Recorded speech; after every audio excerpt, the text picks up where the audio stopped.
Over the years in this extraordinary place, ancient Chinese scholars with their highly cultivated sense of beauty had one garden built after another. In the midst of the bustling city, they created solitary hills and isolated groves of their own. During their leisure time, they created ink and wash landscape paintings, and they recited lyrical poetry.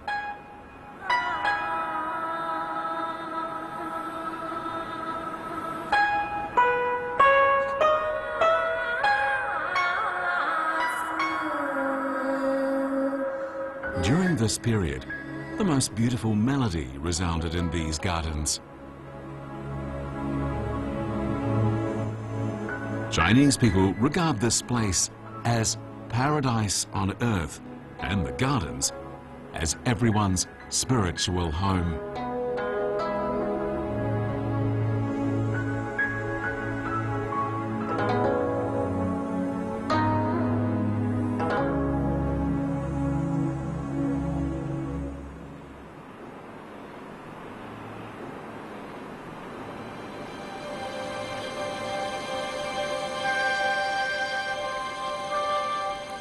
Suzhou is located in Jiangsu province in eastern China. The city has a moderate climate with abundant rainfall, and it's rich in natural resources. Suzhou is a city with a history of 2,500 years. Private gardens in the ancient city emerged in the 2nd century AD. During the ensuing 1,000 years, the art of gardening underwent significant development. From the 16th to the 18th centuries, 500 gardens were built. The art form then reached its zenith, and a unique style of landscape gardening was established.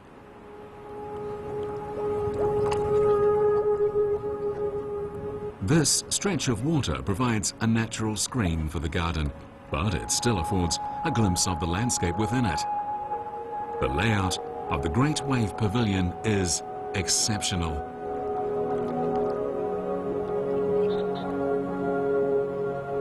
The Great Wave Pavilion was first built during the Five Dynasties period in the 10th century, and it's the oldest remaining garden in Suzhou.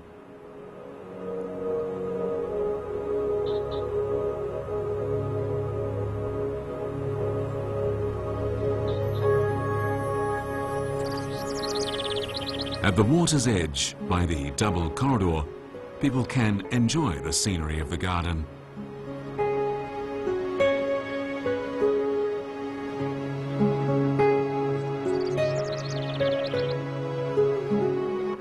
The other side of the corridor extends along the Rockery, and it links up the whole garden.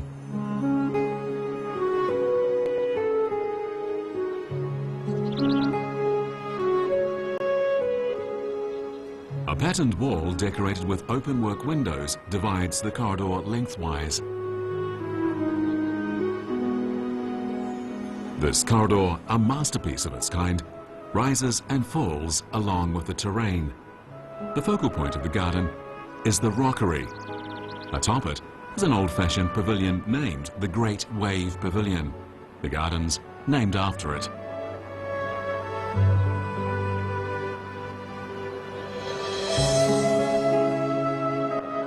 Some 100 open-work windows are found in this garden. These ingenious and skillfully produced windows in diverse shapes are models of the style of the old gardens.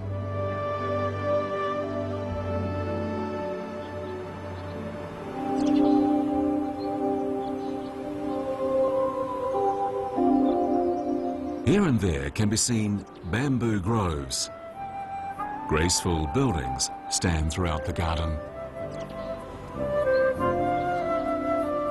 Cobbled paths meander through courtyards.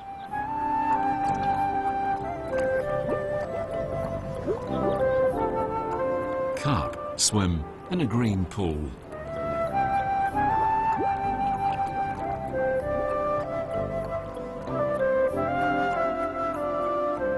Over its 900-year history, the Great Wave Pavilion has been a telling example of the tranquility of classical gardens in Suzhou.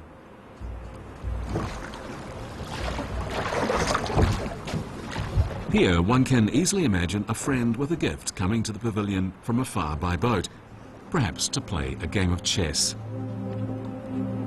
Time slips away through the rocks and trees.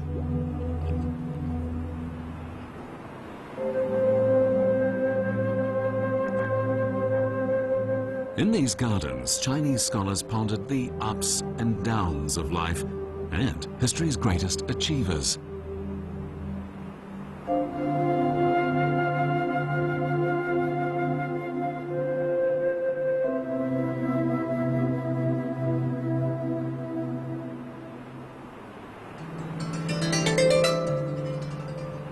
Lion Grove Garden in Suzhou is the only remaining garden built in the 14th century.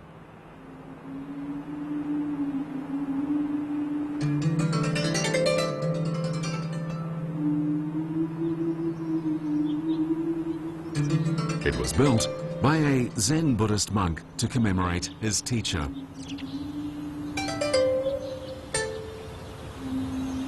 Scattered on the hillocks are Taihu rocks in grotesque shapes. In Buddhist sutras, the lion's roar is a metaphor for the preaching of Tathagata. As the garden was built by Buddhists, it is named after a lion.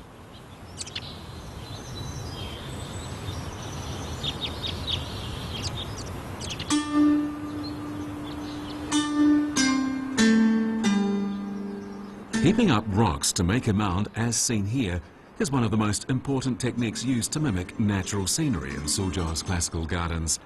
But few gardens are decorated chiefly with rocks in the manner of Lion Grove Garden. Due to these ubiquitous rocks, the garden is known as the Kingdom of Rockeries.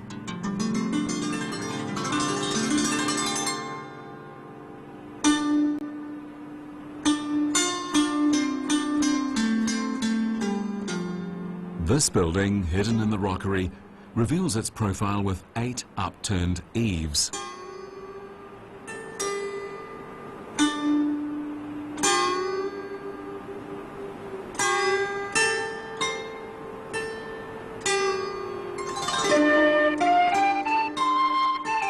The 4 patterns in the openwork windows vividly symbolize the lifestyle of ancient Chinese scholars.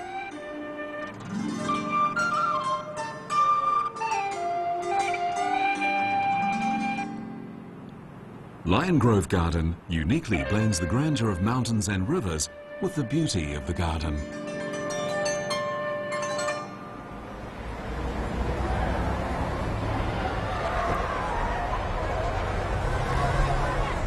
Like other gardens, Lion Grove Garden is built in a busy part of the city. From this angle, people can understand why the classical gardens of Suzhou are called urban hills and groves.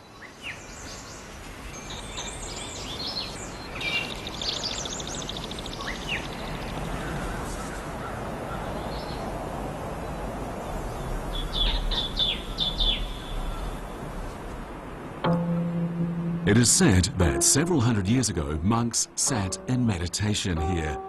But in the eye of the garden's owners, the peaks are like virtuous and enlightened people.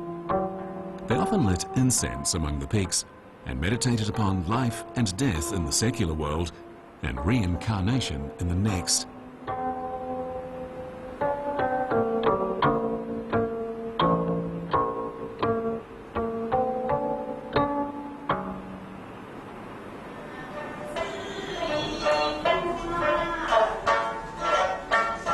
In the tea houses of Suzhou, duets chanted in a local dialect are often performed. They tell romantic stories of a scholar and a beauty, or the adventures of heroes.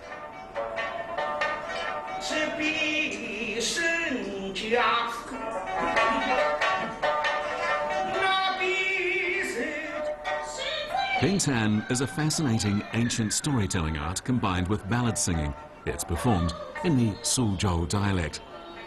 It was created 400 years ago, and it's still full of life today.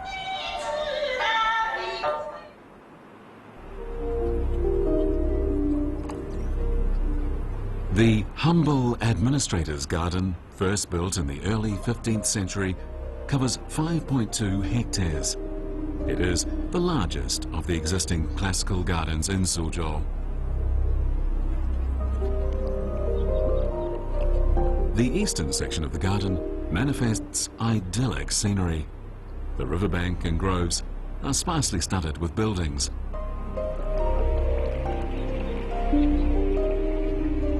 Rivulets flow at the foot of the rockeries, creating a space with the atmosphere of a wilderness.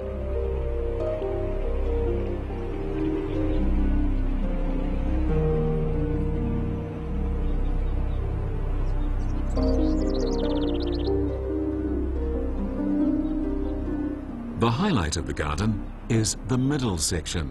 An area of 1.2 hectares is partially covered by water.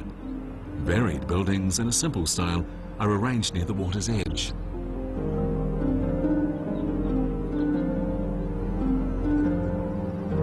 The rockeries are surrounded by ponds. High and low hills look like islets on the water. The entire garden is tranquil and thought-provoking. It exemplifies the layout of 16th century Chinese gardens.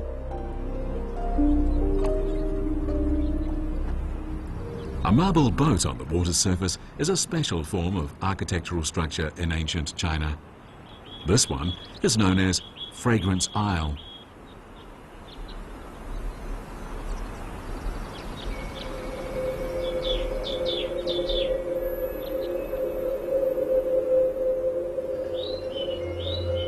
The master of this garden had travelled to many places and had many adventurous experiences before he retreated into this private space. The unmoving Fragrance Isle is a symbol of his former ambition.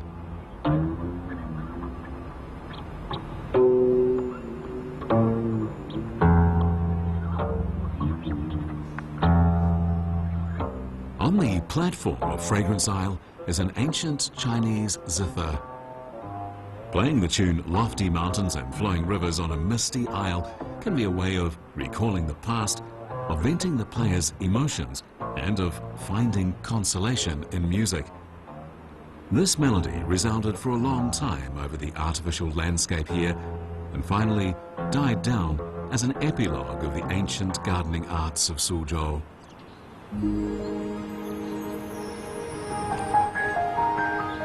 Small Flying Rainbow is the only covered bridge in the garden. It divides the water's surface and creates a reclusive space.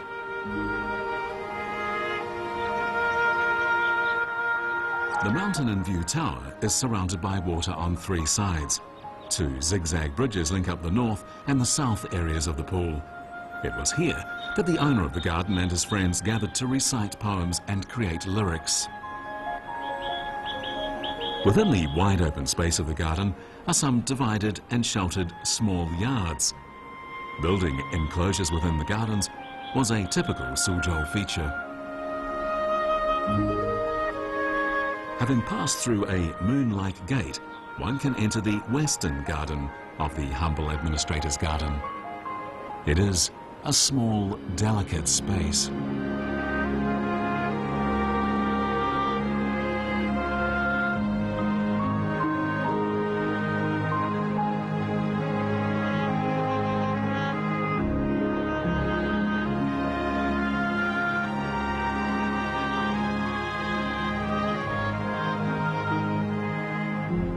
This wave-shaped gallery, constructed in the form of waves, divides the middle and western quarters. From every vantage point, it displays the implicit beauty of curves. Hence, it is a vital example of Chinese galleries.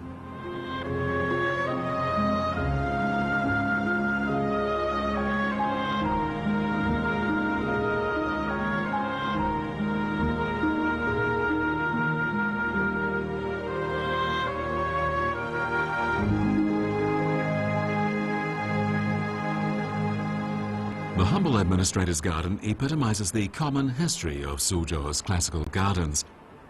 In 1509, a Ming Dynasty high official lost favor in the imperial court and he retired to his hometown. On the ruins of an old temple, he built the humble administrator's garden. He invited Wen Zhengming, the most famous artist in the south, to take part in the design of it. With his artist's eye, Wen Zhengming contoured the garden with traditional Chinese brushwork. It took 10 years to complete this garden under his supervision. This garden, with water covering its better part, embodies a style of landscape gardening that is as natural as nature itself, strongly manifesting the aesthetic of traditional Chinese painting. Nature is used as the blueprint. To create the layout of these classical gardens of Suzhou, elements of Chinese painting are adopted.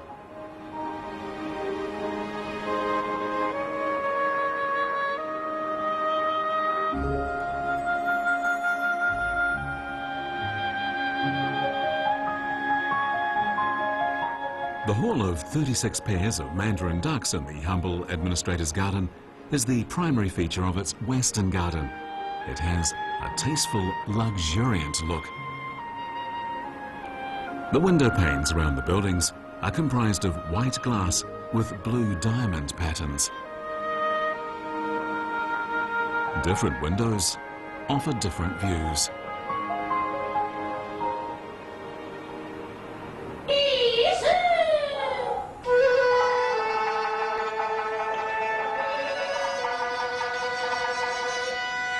Here, the garden's master appreciated kunchu, a type of ancient Chinese opera.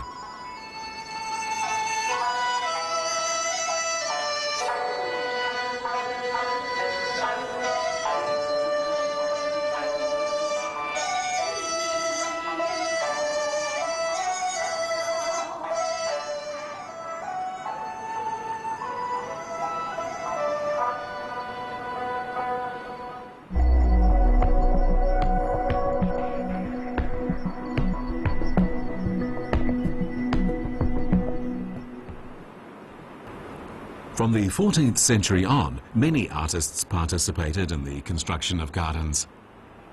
They applied painting theory and techniques and the features of Chinese landscape painting to gardening. Within a small area, they created an exquisite space which made people want to linger and feel reluctant to leave.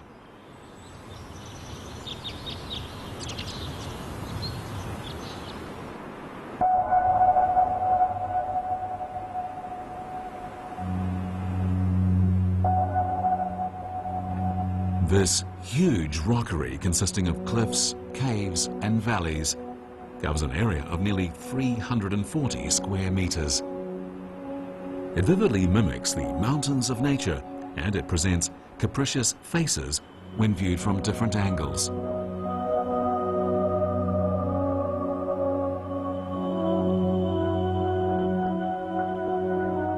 The rockery has a valley some 10 meters in length. Its summit is 7 meters in height. The path at the bottom extends some 70 meters.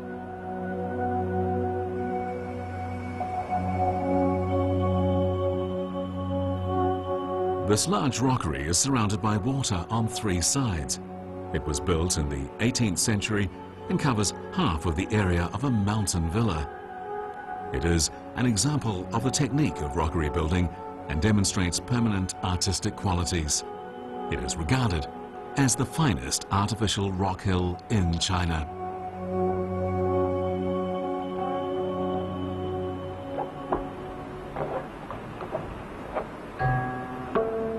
Those living far away from the forests longed to live in the forests. This garden was owned by different families for 200 years. Usually they wandered among the rocks, admired the beauty of the garden, drank with close friends, and chatted about things in the past and of their own time. At such moments, Chinese scholars enjoyed the most memorable times of their lives.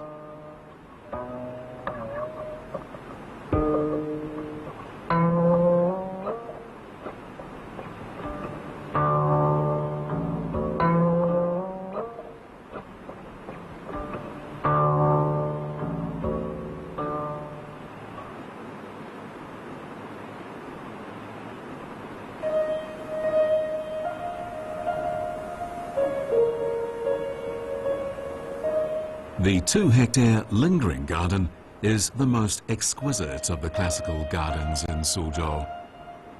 Its current appearance shows its 18th century style. Within it, the scenery unfolds in a sequence as one walks along its winding path.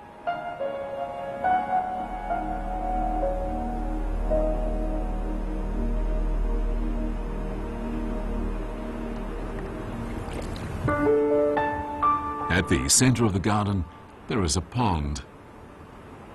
A sizable rockery and a number of huge trees are in the western part. The rockery winds its way to the north. A bird's-eye view of the garden is available from the Osmanthus fragrance pavilion at the top of the rockery. In the southern section, the principal building is the Pellucid Tower. Its brilliant tiled roofs and closed windows feature classical patterns and uplifted eaves in simple and elegant styles. The Zigzag Stream Tower is the main building of the eastern section. It is gracious and arched over by trees on both sides. At the center is a man-made islet nicknamed Small Fairy Isle. The isle separates the water into greater and smaller parts. In this limited space, the scenery pitches high and low, providing ever-changing vistas.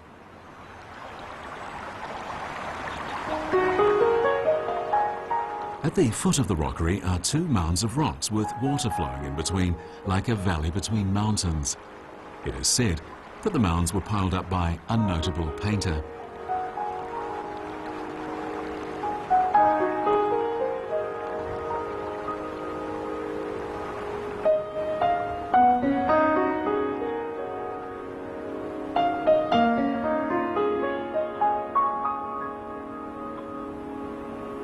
Obscure figures are seen through the openwork windows.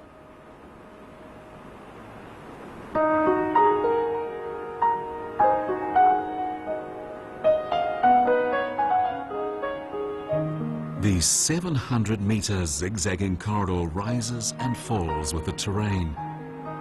By the margin of the wall, a green belt dotted with Taihu rocks lays out a lovely miniature garden.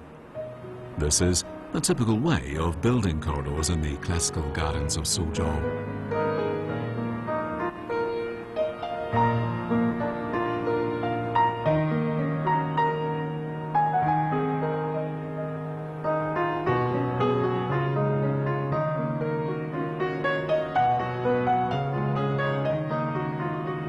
The primary hall in the lingering garden is the Celestial Hall of 5 Peaks. The hall and different buildings on each of its wings form a quadrangle.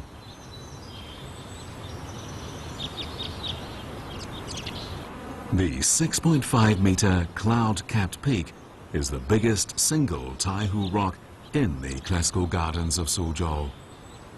A smaller Taihu rock stands at each side.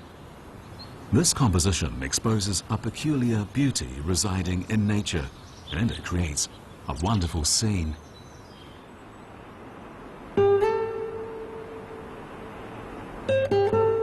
In the attic of the Pellucid Tower, the garden's owner once created paintings.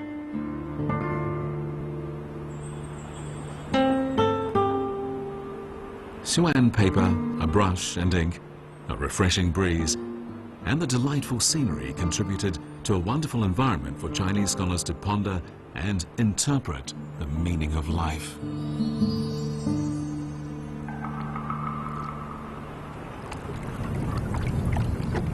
Couples Retreat Garden is surrounded by water on 3 sides. All of its scenery lies hidden within high walls.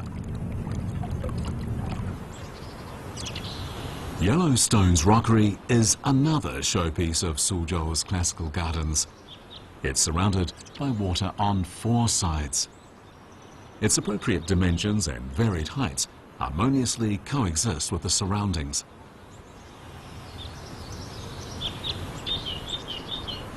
Sweet Home Pavilion, built by the water, is adjoined to a long winding corridor. It is utterly charming. This pavilion, with its 4 uplifted eaves, reveals the elegance of regular forms.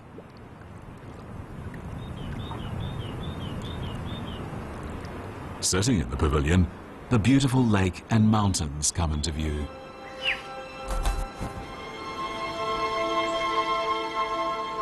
"130 years ago, a couple lived in seclusion here to shun the world outside the walls. They labored within the garden and they enjoyed a peaceful life.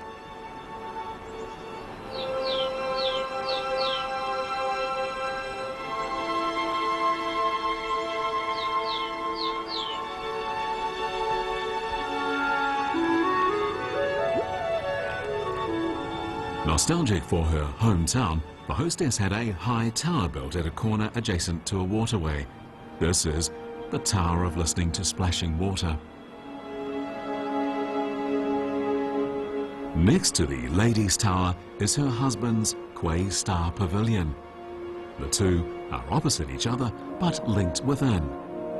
This is the only building in the classical gardens of Suzhou to suggest gender equality.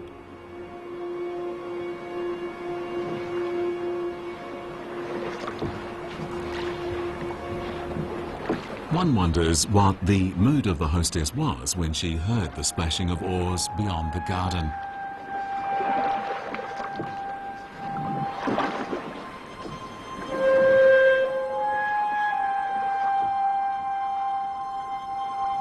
For those who live far away from their birthplaces, nostalgia is a lifelong companion.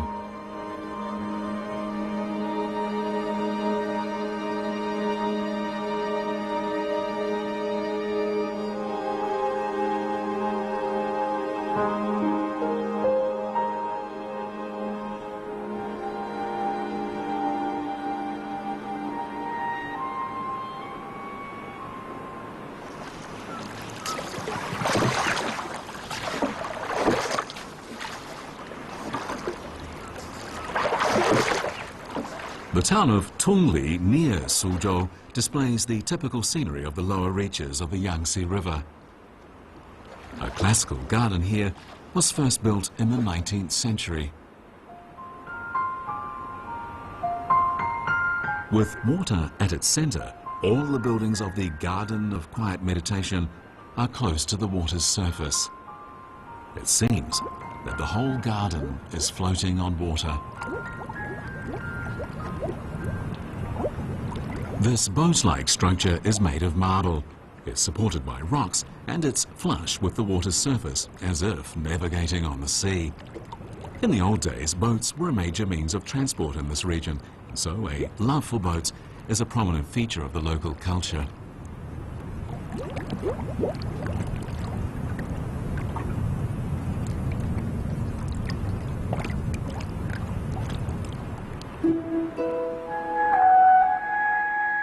Chatting with friends or family members while eating nuts and drinking tea at the window of the Belvedere is a common scene in this garden.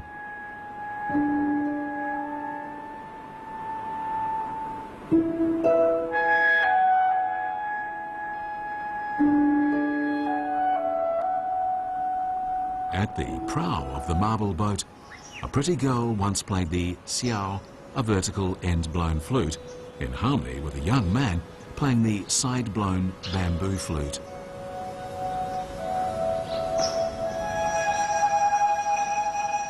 Another legacy that the Suzhou Gardens have left to the world is the wisdom to enjoy a tasteful life and to display a mild and reserved temperament.